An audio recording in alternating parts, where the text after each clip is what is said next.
কখনো যদি বিরহী চড়ে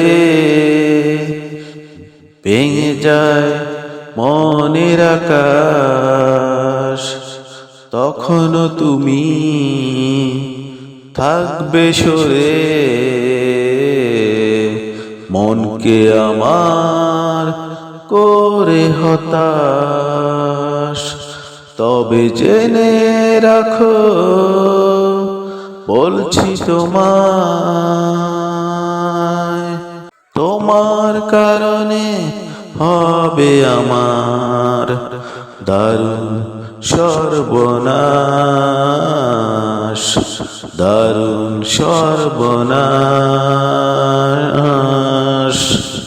কখনো যদি বিরহী ঝড়ে ভেঙে যায় মনের আকাশ, ভেঙে যায় মনের আকাশ।